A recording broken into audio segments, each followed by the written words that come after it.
Hello Ram Ram दोस्तों। मैं अमित कुमार आप सभी का आपके अपने ट्यूशन ब्रेन एजुकेशन पर हार्दिक अभिनंदन करता हूं। आइए आप सारे अच्छे होकर अपनी तैयारी को ऐसे ही कंटिन्यू रख रहे हो भाई। जिस भी बच्चे का ग्रुप डी सीटी मेंस और हरियाणा पुलिस का एग्जाम है तो उसके लिए हमने हरियाणा जी के फ्री ऑफ कॉस्ट चला दी भाई।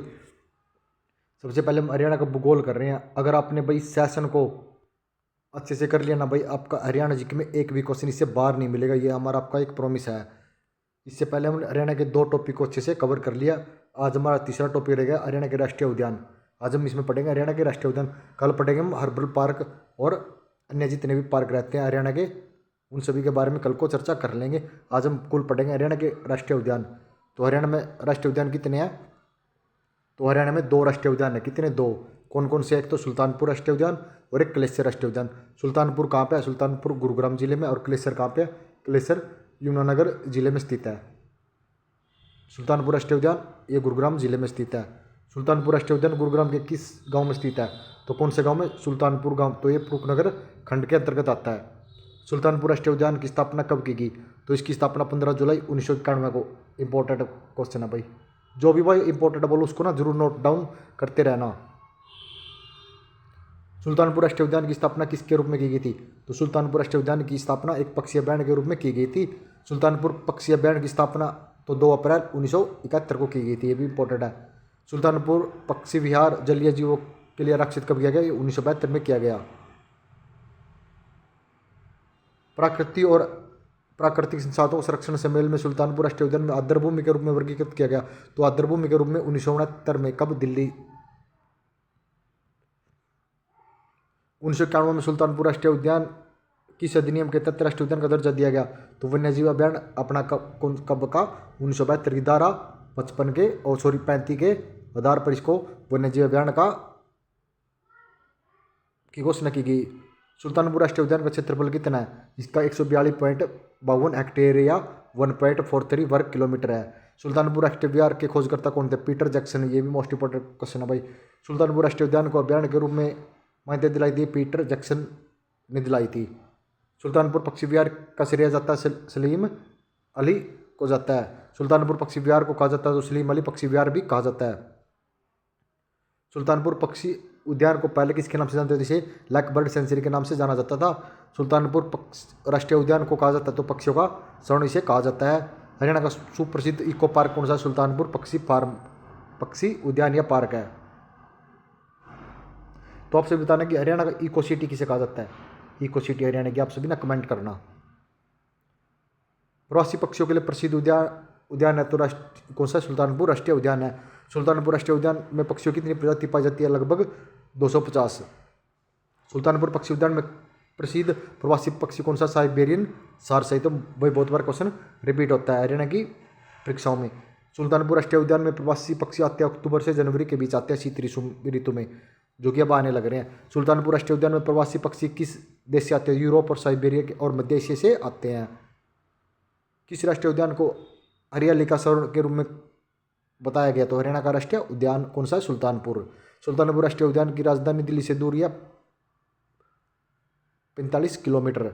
सुल्तानपुर राष्ट्रीय उद्यान किस मार्ग पर स्थित है? गुरुग्राम रूपनगर मार्ग पर स्थित है। हरियाणा का एकमात्र वाटर वॉच टावर तो सुल्तानपुर राष्ट्रीय उद्यान में है। डॉक्टर सलीम अली थे एक पक्षी वैज्ञानिक थे। सुल्तानपुर राष्ट्रीय उद्यान में साइबेरियन सार्स किस ऋतु में आते हैं? तो शीत ऋतु में आते हैं। सुल्तानपुर राष्ट्रीय उद्यान किस विभाग के अंतर्गत आता है? तो ये हरियाणा के वन्यजीव विभाग के अंतर्गत आता है। पीटर जैक्सन के साथ किसने सुल्तानपुर राष्ट्रीय उद्यान की स्थापना में अहम योगदान निभाई थी? इंदिरा गांधी ने। अब पढ़ते हैं क्लेश्वर राष्ट्रीय उद्यान कहाँ पे है? यमुनानगर में। तो इसका उद्यान की स्थापना 8 दिसंबर 2003 को की गई थी। हरियाणा का सबसे बड़ा क्लेश्वर राष्ट्रीय उद्यान सबसे बड़ा है। क्लेश्वर राष्ट्रीय उद्यान का क्षेत्रफल 11,570 एकड़ या 4082.32 हेक्टेयर क्षेत्र में फैला हुआ सबसे बड़ा। क्लेश्वर राष्ट्रीय उद्यान के अंदर है तो शिव मंदिर इसके अंदर है। क्लेश्वर राष्ट्रीय उद्यान का नाम किसके नाम पर पड़ा? तो क्लेश्वर मंदिर के नाम पर। क्लेश्वर उद्यान की सीमा लगती है उत्तराखंड से, उत्तर प्रदेश से और हिमाचल प्रदेश से इसकी सीमा लगती है। क्लेश्वर राष्ट्रीय उद्यान के पास अभ्यारण्य कौन सा? क्लेश्वर वन्यजीव अभ्यारण्य है। क्लेश्वर राष्ट्रीय उद्यान किस नदी के बीचों बीच है? तो यमुना नदी के बीचों बीच है। साल व खैर के वृक्ष पाए जाते हैं क्लेश्वर राष्ट्रीय उद्यान में पाए जाते हैं। क्लेश्वर राष्ट्रीय उद्यान किसके लिए प्रसिद्ध है? तो जैव विविधता के लिए प्रसिद्ध है। कौन सा राष्ट्रीय उद्यान औषधियों का भंडार? तो क्लेश्वर राष्ट्रीय उद्यान औषधियों का भंडार है। लाल मुर्गी के लिए प्रसिद्ध है क्लेश्वर राष्ट्रीय उद्यान। क्लेश्वर राष्ट्रीय उद्यान विभाग के अंतर्गत आता है, हरियाणा वन्यजीव विभाग के अंतर्गत ये आता है। कलेश्वर राष्ट्रीय उद्यान किसके अंतर्गत आता है? हरियाणा विभाग के अंतर्गत आता है। हरियाणा के पूर्व विभाग में स्थित कौन सा कलेश्वर राष्ट्रीय उद्यान कहाँ पे? यमुनानगर जिले में। कलेश्वर राष्ट्रीय उद्यान में बाघ और हाथी किस पार्क से आते हैं? तो राजाजी नेशनल पार्क कहाँ से? उत्तराखंड से आते हैं। कलेश्वर राष्ट्रीय उद्यान किस मार्ग पर स्थित है? यमुनानगर पांवटा साहिब मार्ग पर स्थित है। शिवालिक तलहटी में स्थित राष्ट्रीय उद्यान कौन सा? तो कलेश्वर राष्ट्रीय उद्यान है। कहाँ पे है ये? यमुनानगर में। भाई हमने हमारे राष्ट्रीय उद्यान कंप्लीट कर लिया है। एक बार रिपीट करते हैं, हरियाणा में कितने राष्ट्रीय उद्यान है? कितने हैं? 2। कौन कौन से? एक तो सुल्तानपुर राष्ट्रीय उद्यान, दूसरा कौन सा? दूसरा कलेश्वर राष्ट्रीय उद्यान। सुल्तानपुर कहाँ पे है? सुल्तानपुर गुरुग्राम जिले में स्थित है। और कलेश्वर है यमुनानगर जिले में। सबसे बड़ा कौन सा? कलेश्वर राष्ट्रीय उद्यान है।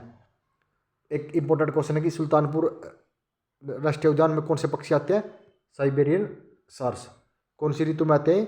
शीत ऋतु में आते हैं। और सुल्तानपुर राष्ट्रीय उद्यान की दूरी दिल्ली से कितनी है? तो दिल्ली से है 45 किलोमीटर। उसके बाद कलेश्वर सबसे बड़ा कहाँ पे? यमुनानगर में। इसमें एक शिव मंदिर भी है। कौन सा? शिव मंदिर। और ये पांवटा साहिब मार्ग पर स्थित है और शिवालिक की तलहटियों में भी स्थित है। तो यहाँ पर ना क्या नाम है, बाघ और हाथी कहाँ से आते हैं? तो ये Rajaji national park. Rajaji national park कहाँ पे है? उत्तराखंड में। वहाँ से इसके अंदर आते हैं। सबसे बड़ी आर्द्रभूमि कौन सी है? तो सबसे बड़ी आर्द्रभूमि भी कौन सी है? अपनी कलेश्वर राष्ट्रीय उद्यान है। और इसके बीचों बीच, यमुना नदी के बीचों बीच ये स्थित है। किसके? यमुना नदी के बीचों बीच ये स्थित है। और मेन पॉइंट क्या था? एक ये था, हरियाणा के पूर्व विभाग में कौन सा राष्ट्रीय मार्ग स्थित है? तो एक कलेश्वर राष्ट्रीय उद्यान स्थित है। और ये दोनों किसके अंतर्गत आते हैं? हरियाणा वन विभाग के अंतर्गत आते हैं। कौन कौन से? एक तो सुल्तानपुर नेशनल पार्क वाला और एक अपना कलेश्वर नेशनल पार्क। दोनों किसके अंतर्गत आते हैं? दोनों हरियाणा वन विभाग के अंतर्गत आते हैं। हरियाणा में 2 ही नेशनल पार्क है अभी तक। कौन कौन से? एक तो कलेश्वर है और एक सुल्तानपुर। ठीक है। और ये कलेश्वर वाला कौन सा? लाल जंगली मुर्गी के लिए प्रसिद्ध है। और औषधि कहाँ पर सबसे ज़्यादा पाई जाती है? तो कलेश्वर के राष्ट्रीय उद्यान में ही पाई जाती है, जो कि यमुनानगर जिले में स्थित है। भाई आई होप आपको दोनों ये क्वेश्चन आपको अच्छे लग रहे होंगे। अगर आपको ये क्वेश्चन अच्छे लग रहे हैं तो भाई प्लीज़ जिस भी बच्चे को अच्छे लग रहे हैं वही बच्चा लाइक शेयर और कमेंट करिए करो, बताया करो सर हमें अच्छे लग रहे हैं। क्योंकि भाई ये सिर्फ आपको एक क्विक रिवीजन है। अगर आप इस सेशन के साथ पहले दिन से और लास्ट दिन तक जुड़े रहे नहीं, आप हरियाणा जी के में ये देखना आप एकदम कितना ग्रोथ कर जाओगे। अगर आप 10 क्लास भी कंटिन्यू कर लोगे नहीं, आप 11वीं क्लास करके देखना आपको कितना इंक्रीज मिलेगा हरियाणा जीके में। अगर आप यही क्लास कहीं और देखोगे ना, राष्ट्रीय उद्यान आपको ये 2 घंटे में मिलेगी क्लास। और हमने सिर्फ आपको ये 12 मिनट की वो वीडियो थी, 7 मिनट की वो थी और 7-8 मिनट की ये वीडियो होगी। टोटल ये लगा लो आपकी 15 से 20 मिनट में आपके दोनों राष्ट्रीय उद्यान और जो इससे पहले किया था मैंने कौन सा? हरियाणा का भौगोलिक। और उसके बाद किया था हमने हरियाणा के जिलों के नामकरण। ये सब ना आज तक हमारी 15 मिनट की वीडियो बनी है और 7 मिनट की वीडियो ये बनी है। 21 मिनट की वीडियो में हमने 3 टॉपिक को अच्छे से कवर कर लिया। अगर आप वही 3 टॉपिक करते ना, आपके 3 से 4 दिन लग जाते और यही सीखने को मिलता। अगर आपको लग रहा है कि हमें कुछ सीखने को मिल रहा है तो वह प्लीज़ हमें भी थोड़ा सा सपोर्ट किया करो, लाइक किया करो, शेयर किया करो। जितने भी आप सभी के ग्रुप है, मैं आज ही बोल रहा हूँ, उन ग्रुपों में आप शेयर कर दो। आपको बस जियोग्राफी इस मंथ में आपकी हरियाणा की सारी कंप्लीट जियोग्राफी का मैं क्विक रिवीजन करवा दूंगा। उसके बाद हरियाणा की हिस्ट्री आप ना 2 मंथ में कंप्लीट हरियाणा जीके को अच्छे से रिवीजन कर लोगे एग्ज़ाम से पहले। और उसके बाद तो भाई एग्ज़ाम की डेट आने के बाद तो इतना सारा कंटेंट दिया जाएगा आपको हरियाणा जीके का, बड़ी बड़ी मैराथन। और वो मैराथन वो नहीं है कि आपका टाइम वेस्ट होगा, सिर्फ 1 लाइनर मैराथन रहेगी। अगर एक मैराथन कर ली तो हरियाणा जीके का रिवीजन, दूसरी मैराथन में फिर कंप्लीट हरियाणा जीके का रिवीजन। आपको कहीं और से हरियाणा जीके की कोई बुक उठाने की जरूरत नहीं पड़ेगी। हम इतना सारा कंटेंट हरियाणा जीके का तैयार कर दिया।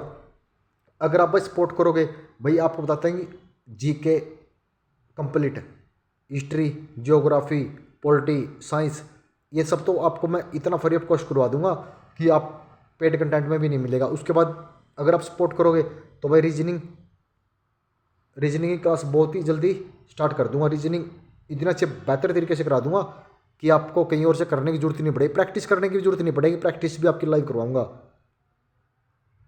वैसे अब हमें क्या चाहिए? सिर्फ आपका सपोर्ट थोड़ा सा। यार बच्चों के हाथ में है, एक दिन में ही आप सब कुछ कर सकते हो। अगर आप एक ही दिन लाइक शेयर करोगे ना तो दूसरे दिन तो मैं आपको खुद बोलूँगा ही नहीं कि सर हमें लाइक शेयर कमेंट कर दो। क्योंकि अगर आपने एक दिन शेयर कर दिया ना तो जो भी बच्चा कंटेंट देखेगा उसको पता है कि भाई टाइम वेस्ट नहीं होता। अगर आपको लगता है कि यहाँ पर टाइम वेस्ट नहीं होता तो एक बार जरूर कमेंट करना कि सर यहाँ पे टाइम वेस्ट नहीं होता। बस इस चीज़ का जरूर कमेंट कर देना। मिलते हैं नेक्स्ट वीडियो में जल्दी ही। जय हिंद, जय भारत।